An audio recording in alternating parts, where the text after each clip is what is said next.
If you like attention, there's always a price to it, right? I think I grew up an extreme attention seeker, from craving that validation of being seen to constantly being paranoid about being seen when I'm out in the street, when I'm performing in kindergarten, when my family would be asking me to perform and my grandma would introduce me as the national talent of Azerbaijan, Meltem Marojeva, performing the Swan Lake. There were a lot of things that I think built me up to be loving being the center of attention. And then the older I got, the more difficult it became to be that. I think there are a lot of things that play a part to it, but the way that you carry yourself is a big one. And when there's a mismatch between how amazing you think you are and how amazing the perception of other people of you is, there's a clash. And that's where ego gets challenged. And I think I've had that like clash quite early on. I realized that how I think that I'm so amazing and nice and people love me wasn't always the case. So I would be faced with like snarky comments and a bit of bullying and this and that, and not always I realized what it is, so it just made me feel bad without the words or understanding as to like what is happening. And the way that I dealt it, I started becoming a compulsive liar. So I just made up stories of a very happy life that I would come back home and tell to my parents and be like, everyone loves me. And in the way I lived in that reality. But then comes the question of how can you tolerate and exist in a world where you want the attention, but the attention is a form of currency that is almost never an extreme, right? It's a wide range of reactions.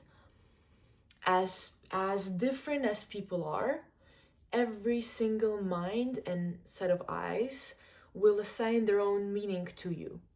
So if you're willing to be someone who puts themselves out there, I'd like to think of myself as a person as such. I think what you need to be ready for is to sacrifice your sense of self. The easiest way to be liked by everyone is to be nothing, an empty shell that can be filled with ideas, the perfect magical painting that everyone looks at and sees exactly what they like. But to be an artist is to have opinions. It's to be controversial, to be polarizing. You can never be loved or hated. It's always everything at the same time, and neutrality is what you sacrifice, because there can be no neutrality when your opinions are so strong and set.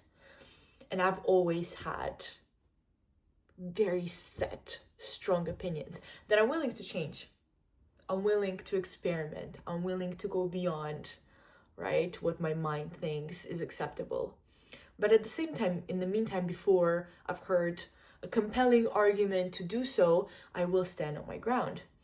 And then when I express my opinions without being asked, there's always going to be a reaction. And a lot of times when I get that reaction, it freaks me out because I'm like, okay, a challenge.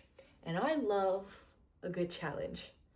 But it's not always that people challenge you for the sake of having a debate. It's not always that people challenge you because they want to come to a truth, but rather maybe they want to prove to themselves that they're smarter. Or someone else planted like ideas into their mind and you are a threat to their like foundational beliefs. Or maybe they just hate you. They just don't like you. They just don't like that you have strong opinions. And there is a wide variety of why someone might have a dislike towards you, distaste of you. And that is fine. That is completely fine. If you choose to be a character, a hater, and I don't mean like a hater, but someone who dislikes you, is a natural turn of events.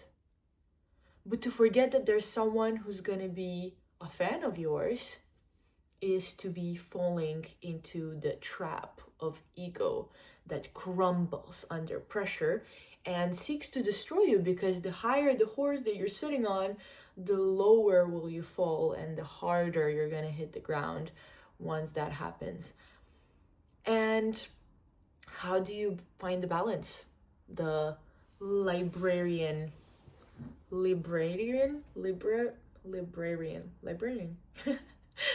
question of eternity. How do you find the middle ground of being open to the world and the universe, yet always having the internal lighthouse that guides you and shows you the parts that you should be paying attention to and you shouldn't be paying attention to? Because do you close off yourself to everything, to positive and the negative?